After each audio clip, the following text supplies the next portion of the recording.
today's practice is called N.O.W. N-O-W. And it's another acronym practice. The first N stands for needs. This is like just taking a moment to think about, what do I need right now? And what does my body need right now? What does my mind need right now? So hopefully you're able to just settle into yourself and just check in, what do I actually need? Because sometimes, we get lost in what other people need.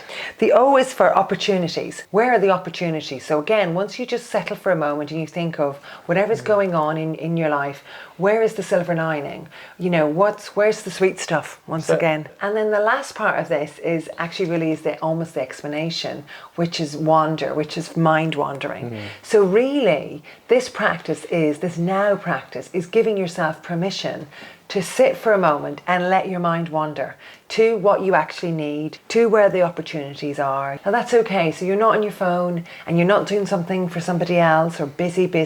It's just a moment to check in, to be present in the now.